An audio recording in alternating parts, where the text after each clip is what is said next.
What does it mean to be black in my eyes? It's a matter of respecting history, carrying on our cultural heritage, and trying to show a path for the young black folks growing up.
Alright, my name is Cameron. Jesus, Yeah. I call myself Cameron? No, I don't do that. Now Why? welcome I to think the of words. world of the freaking nerd. Yeah.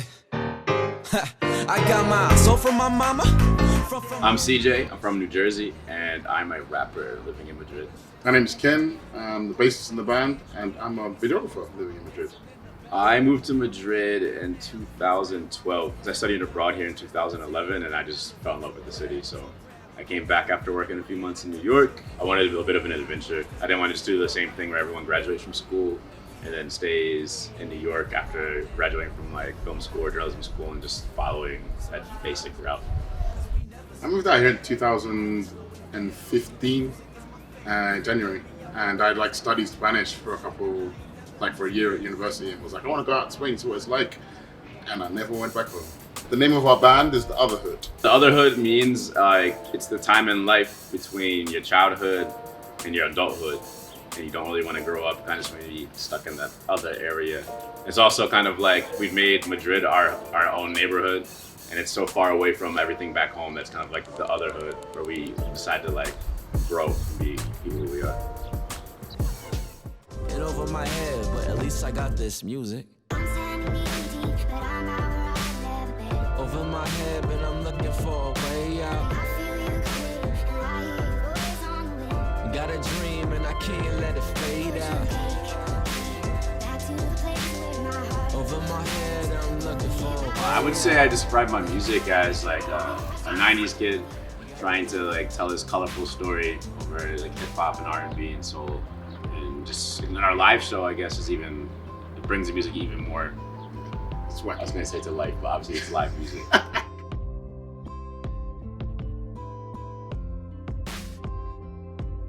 The process, it depends on The song really yeah, it depends on isn't the song. So some songs we start with a member of the band and myself just jamming until we find a vibe and energy that we think works well for what story I want to tell. Or I'll go to the studio with my producers, One by Moon, Milo, Kasim, Mickey, Mike Dwyer. I think that's the main Rain, there's Rain. Yeah, Rain. And then I just listen to the beats I like, and then whatever inspires me, we decide to take that, record it, and then I'll bring it to the band. So it can work one way or the other. Cartoon, people house. I don't know what I'm doing, man. I think breaking into the music industry anywhere is difficult. In Madrid, it probably seems easier because there's not as much of variety. Like if you go to the States, the rest of Europe, there's loads more. But here it's trap, reggaeton, Rap. trap again, and then rock. That's it. Yeah. So for you to break through, it's not that difficult. But then for you to kind of reach higher heights. It was also hard because the audience doesn't really speak our language that much, and even if they do speak English, it's not following hip hop lyrics isn't the same as being able to speak English. And then Spain, this country is very new to like immigration and different cultures. So like starting in a whole different type of music career as a completely different face in Spain is it's not that easy, especially with the language barrier as well.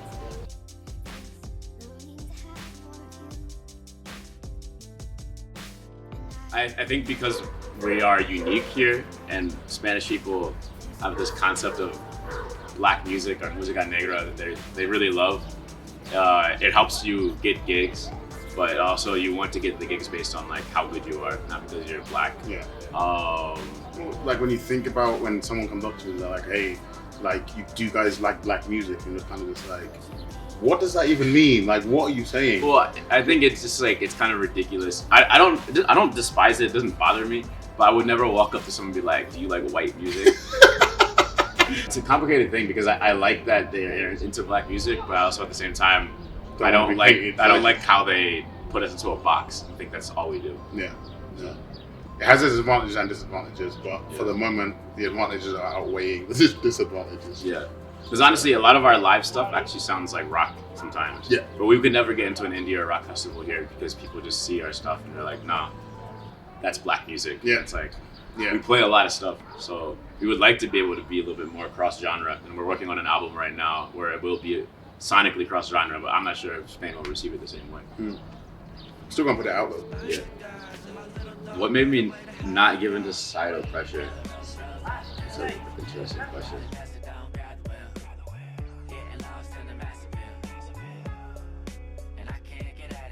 I don't think that us deciding to be musicians has anything to do with us giving into societal pressures. I think we just decided that we want to do something that makes us happy. We're both like really creative people, and if you are creative and you can't create or like show your imagination or just, you know, spend time with your friends and make new things, it just wears you down day after day. So it wasn't a choice of not doing one thing, it's just a choice of doing something we actually want to do. Yeah, and being consistent with it, I guess. I guess the only pressure that we could have would actually be like being present. Yeah. Because a lot of stuff you're just working on and you're constantly like in your own world, in your own space. And you're like, oh, I have to remember to say something to people. But other than that, we just make the stuff that we like and we like what we do. Yeah. Not giving into societal pressure is something I definitely use when I write my songs. It appears in a lot of songs. I think one song is Netflix that I released a couple months ago, and there's a line that I say, everybody's born with a canvas, only few paint it. Because I think everybody has a chance to make like this colorful life and adventure, but some people choose, I don't know, paint a little bit more, use more colors to take more risks. So I think that's kind of the point behind that line. But yeah, the song Way Out, you say like over my head, I'm just trying to find a way out. Yeah. And I guess sometimes in life, a lot of times in life, like our expectations of where we want things to be are like here, where everyone else might have them here, and they're like, oh, you did really well. We're like, no, it's still not good enough. It's still not good enough. Yeah. So yeah, a lot of the times just kind of pushing, but it seems to be going well. In terms of like, sort of racial interactions, I'm just like, what the hell is going on? There was one time that I was two times actually, walking into like a venue or to a restaurant, and I was with my friends, and they weren't black, and they allowed everyone to kind of go in, and then I got stopped. And then when they found out that I was with that group, they're like, oh, okay, you can go in now. And I'm like, I need you to explain to me why I got stopped. And on both occasions, they're like, no, it's fine now, I'm letting you go, don't make a scene. And I'm like, I'm not making a scene. Like, you decided that you want to stop me, now explain to me. Yeah, they made the scene, that's how it started. Exactly. Exactly. So they are moments where I'm like, you know, this is really annoying. Like, you don't really know how to react in the moment because you're like, the more I talk and the more physical I am, the more I'm playing up to the role that they want me to play. Kind of thing. Yeah. But then there's so many other great things that happen that you're just like, okay, like that thing happened to me here, it could happen to me anywhere. So why am I gonna get hung up on it? Like I should just move forward and do other things. I had like some pretty bad racial experiences in Spain, and we don't play the songs as a band because I'm just so tired of it, and like that's why I don't even feel like explaining the story in a question, because after a while of like having just racial experiences like consume your creative energy and mess up like your week, and that week turns into like an annoying month, like it just drags you down. So we don't even perform the racial songs right now because I just want the music to be about like what I enjoy about being here. I think that's honestly the answer I prefer to give, the breakdown why 8 police officers pushed me against the wall. And da-da-da-da. Survived though. It's good. I think like living in Spain, you have to learn that race. Although Spanish people can be more in-your-face racist, I don't think it's as deep as racism in the States. So after a while, you have to like kind of just learn to let things go at the same time, because it will definitely consume you. If you look for racism in Spain, you'll find it, and it will piss you off. And you have to kind of grow and mature as a person to understand why those people don't understand things and kind of communicate things better with them, so they finally learn. There's 2 levels to it really. Like one is a level of ignorance, and the other is like actual hate. And in Spain, the level or the amount of actual racism that exists is not as high as other countries. So when someone says something to you, your reaction is, hey, this is not acceptable where I come from. But here, even though it's not acceptable, it's not as, there's not as much malice behind it. It's just kind of like a comment that doesn't have thought behind it. If you want to break into the music industry in Madrid or in Spain, you really, like, everything in Spain functions on like, you have to know people, you have to network. So to get those opportunities, like, it doesn't matter how good of like a YouTube channel you have, if you don't know people, if you're not willing to go to the jams and just get to know Spanish people, because those are the people who are actually going to get you into the places you need to be. Like, if you're only staying in like the English like speaking scene or an American scene, a British scene, you're not going to get the opportunities because you want Spanish people to become your fans. So that even took time for us to like learn, like, we actually really need to interact with like the Spanish community. It's reversed from the way you normally do things like in the US or the UK, where you send out like 4 or 5 emails and then you call someone and say, hey, do you have my email? Whereas here you can send 100 emails and call them and they're like, yeah, I got your email. And like they're not fussed by it. But what they do care about is those same people is you work with them and you can literally WhatsApp them anytime and be like, hey, we're thinking of doing this. Cool, it's done. There's no contracts or anything. I would say like 80% of the business done in Spain is done over like a drink. Yeah. Like if you get to the level you can get a drink with someone who like owns a venue, runs a festival, like manages an agency, and you get to have a drink with them and actually get to know them, they're gonna work with you a lot more. Yeah, it's way more interpersonal. So the special sauce is a con. They just think it's just grinding and being consistent with your stuff. You don't have to be on SoundCloud and Instagram and Facebook and upload everywhere, but like spend a month, 2 months just working on making your sound, your music, and then start put stuff out and see what people think. And if they don't like it, spend another month or 2 months working on it and do it again until you get it right. Yeah, I would say the biggest thing to being an artist or a musician anywhere is not being sensitive. Like, you need to find friends who actually care about you succeeding and are willing to tell you like, yo, this shit sucks. I think I send Ken maybe like 4 or 5 verses a month on text, and he'd be like, this verse sucks. 4 out of the 5 verses, and I'm like, all right, that's fine. I'll use 3 because he doesn't know what he's talking about. But yeah, and then I think the producers I work with, like, they pushed me to go to like a next level with my music because they actually figured out what I do bad, and I cut that out and I learned from that. And every single day, I'm always looking for like someone to tell me what I do wrong instead of what I do right. Yeah.